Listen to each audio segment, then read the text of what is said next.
If I make this shot, then Bam Adebayo is the best defender in the entire NBA. Bam says, get it out of here. Well, I didn't make it, but he did block the shot. Nah, but for real, shout out to Bam Adebayo, man, for making the first team All-NBA defense. The last 4 years, he was on the second team, so it's nice to see him finally get some more recognition. And he does join LeBron James and Alonzo Mourning as the only other players in Heat history to make the first team. So obviously, that's an elite class for Bam Adebayo. Now, before we get into some more on Bam, because we're going to watch some highlights because they are legendary. We're going to go ahead and get into the actual voting here so you can see where Bam ranked versus competition. In first place is that bum, Rudy Gobert. I don't like to mention his name on this channel because there's very few guys that I hate more than Rudy Gobert. And whenever I mention the name, I get on a bit of a tangent.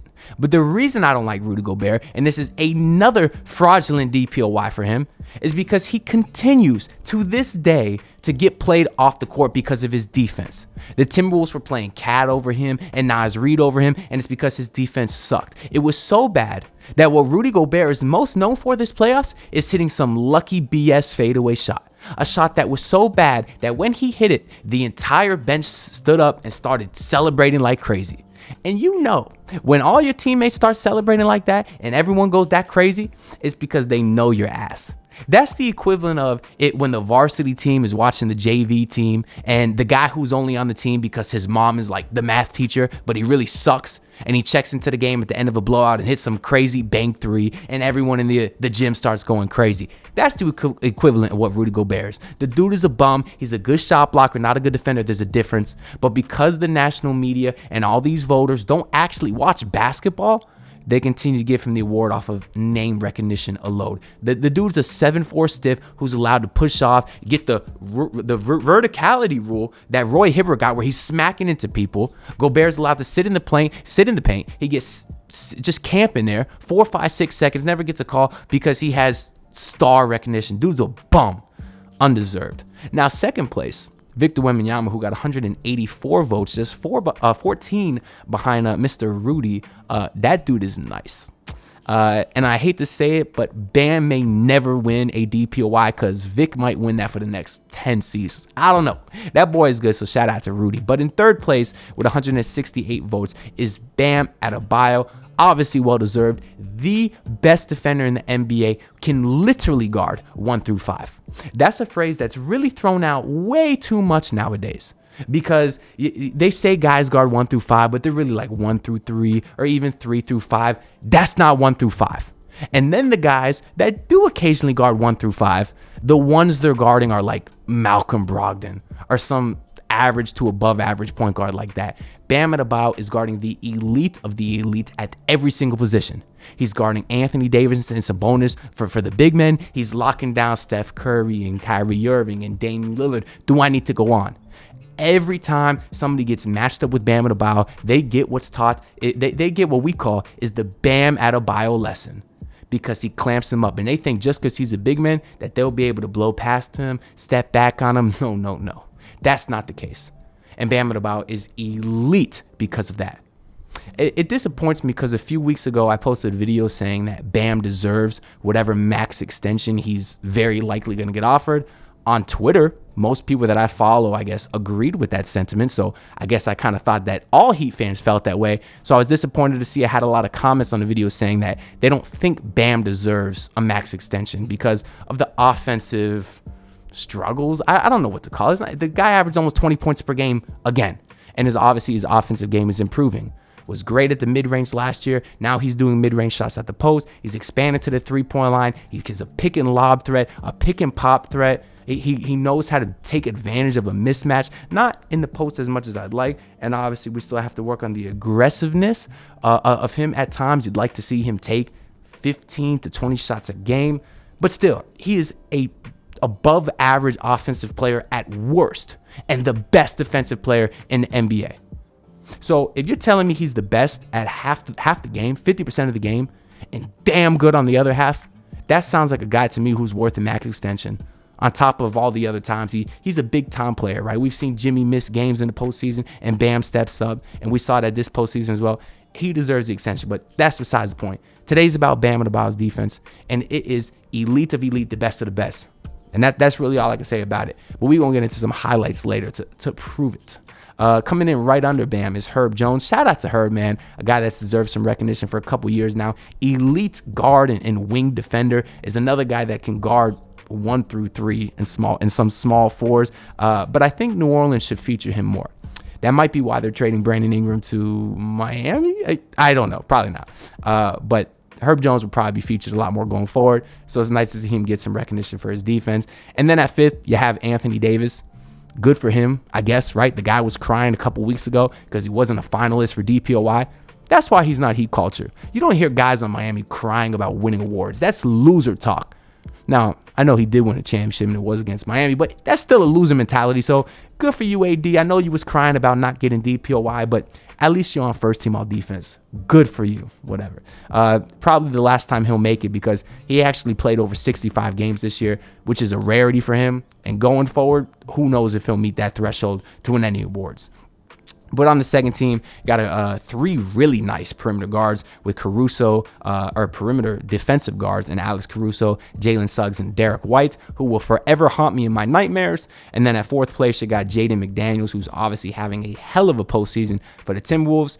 And then Drew Holiday got 5th place on the second team.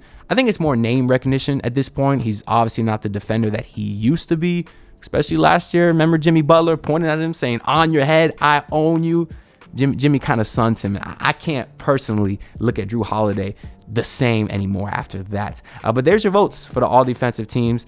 Definitely better than we've seen in years past, I think. A lot of fraudulent DPOYs though recently. Like Vic going forward, that man will earn it. But Jaren Jackson Jr., Marcus Smart, Rudy Gobert, nah, those guys don't deserve it. So I'd really like to see the whole award system voting as a whole get a whole overhaul, because I don't think the people voting really know what they're talking about. But yeah, this is fine, I'll say. So now what I want to do is I want to go over to the Miami Heat's Twitter here, because they have been campaigning all season for Bam to get the DPOY, something the Heat haven't been great at in years past, is campaigning for their guys to get awards. And maybe it's because, like I said, they care about winning championships, not awards. But I am talking about the social media team and marketing. Their job is to obviously get more eyes and, guys or people just talking about your players in general. So I do think the social media team should do a better job propping up a lot of these guys. So they started this thing this year where they are posting all these defensive threads from Bam Adebayo for this season to show people how versatile and elite he truly is. So I kind of want to go through these highlights here and talk about him a little bit. So first, you got Bam Adebayo here on Jordan Poole. We got to mute that because we don't want to get copyrighted. Because if y'all didn't know, most of the videos that I posted highlights on have got copyright flagged recently, and it can't be monetized. So we want to make sure that we don't get the audio to hopefully avoid that. But yeah, like the video and subscribe to help me not get stay monetized, make a little bit of money to improve the videos. I don't know. Let's get into it. This is Bam Adebayo on Jordan Poole, who's known as one of the shiftiest defenders in the NBA. Jordan tries to take him ISO, tries to body Bam, falls on his ass. Oh, and Bam stepped over him too. Did y'all see that? That was kind of nasty work. Yeah, but look at Poole trying to get space, can't get nothing, and then just absolutely smothered as Bam steps over him. A little disrespectful there, I'm not gonna lie to you. Next, we got Bam on AD. So you go from one of the shiftiest guards to a elite scoring big man. You see AD try to take him in the post and bump him. Bam isn't going nowhere, and Bam gets the block and the rebound and starts the fast break. And you say that's not a guy who deserves a max extension. Guarding one of the greatest offensive centers of this generation, and he blocks a fadeaway from a guy who's damn near 7 feet. You know how hard it is to block a fadeaway on a guy that big and get the rebound and start the break? This is elite work by Bam Adebayo, and there's not a lot of guys who are doing this. Moving on, it looks like we have Bam going ISO on his arch nemesis, the fraudulent DPOY Jaren Jackson Jr., who tries to take him off a drive, and Bam says, "Get that weak stuff out of here." Every time Bam has played Jaren Jackson Jr. of late, he's really tried hard to prove something because he thinks that he was robbed of that award, and he definitely took it out on him on this because, look, he sent that shot, it went 2 rows deep, but it still traveled a far distance. Y'all know what I mean. Next here, it looks like we got Bam Adebayo switching on to Trae Young, and then he drops back and intercepts the lob. You know how he makes this look so easy. I cannot explain how difficult this is. Look how Bam steps up to guard the Trae Young floater and then is able to recover on the weak side, on the back door to the lob to Okongwu. That is so difficult, man. Here's Bam Adebayo on Victor Wembanyama, 7-4, strips him going forward. Once again, is able to start the break. We'll move on here because there's a lot of highlights. Here's Bam Adebayo switching onto, who's that, Mikal Bridges, trying to drive him, spin move, absolutely nowhere to go, and he does get the rebound, and once again, able to initiate the offense. Moving on to Bam Adebayo here. He's now on Damian Lillard, a guy that wishes he was in Miami. Dame tries to go ISO because he doesn't know any better. Somehow has to back up again once he can't get no space, and then Bam says, get that garbage out of here. I run this city. You could have been here, but you got soft, and you'd accepted a trade to Milwaukee. But so far what we've seen as you watch this Bam beautiful play on Dame again is Bam has literally guarded every type of player.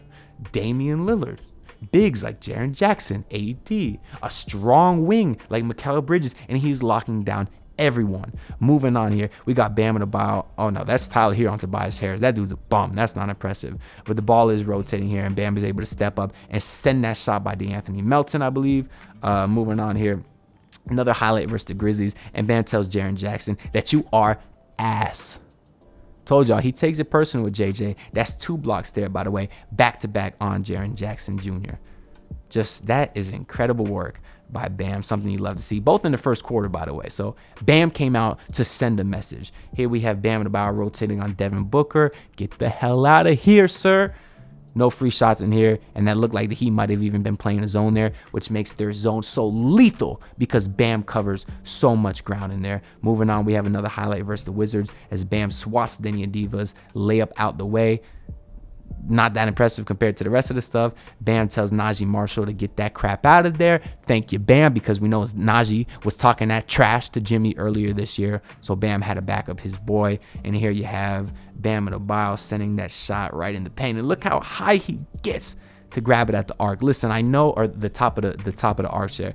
I know Bam doesn't get a lot of credit because of his stats or lack thereof. The stocks, as they say, steals and blocks don't jump out at you, but he's very capable at doing both those things. Not to mention the greatest block in playoff history, almost one of the best. You know, LeBron on Iggy is number one, but you also got what Bam did on Jason Tatum. Obviously, he will block a shot when the games matter most. Here's another 7-4 behemoth. Bam Adebayo sends that, just blocking 7-4 dudes. This time he got Chet Holmgren. Moving on here, you got Bam Adebayo rotating out to Cade Cunningham. Cade can't go nowhere, can't create any kind of space, but he's still trying. The rook is young and he has been yet to be taught the Bam lesson, and Bam forces him into one of the ugliest floaters I've ever seen in my life.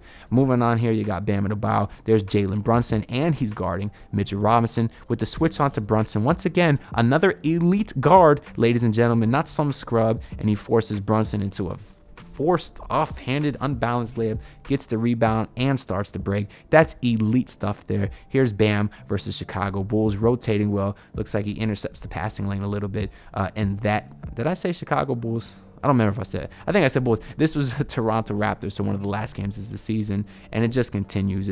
It's Bam intercepting passing lanes, picking pockets, and he looks like he's going to rotate here to swat that dick out of there. I don't know why I put so much emphasis on that dick, but yeah, that ends the thread. Obviously, just some of the many highlights Bam has had defensively, and all of those was from this season. I remember specific moments in years past of him clamping up Steph Curry and Kyrie Irving at the top of the key, and the list goes on and on. Luka is really the one guy who's given Bam a lot of trouble, but that's Luka. I'm not gonna give Bam too much crap for that. Anyways, that's really all I gotta say for this video. Let me know y'all thoughts down below. How can you watch, if you're one of those people, let's do this. If you're one of those people that doesn't think Bam deserves 6 max extension, why? And don't just make it more of a thought out answer than he's not great at offense, because I don't think that's true. I don't see how you could watch this stuff and not think that's a max player in today's NBA. So let me know down below. I'll be reading all the comments. And I have a draft series starting Wednesday. What's today? Today's Tuesday. So yeah, starting tomorrow. Should be tomorrow. I'm going to show my top 5 prospects that I think the Heat should draft. One video every single day for the next 5 days is the goal. Don't quote me on that, but subscribe so you don't miss it. And most importantly, like this video. We're on the grind to 5K by the start of next season. And right now, we're about 50 away from 4K. So do hit that sub button because it does help me out a lot. Now I'm gonna get out of here. So I'll see y'all next time. Peace out. Look, pull up in your city tryna get that dead face. Do it on my own, I don't need no dead weight. Had to kill him off, yeah, I need a head space. You know this homegrown bitch don't offend me.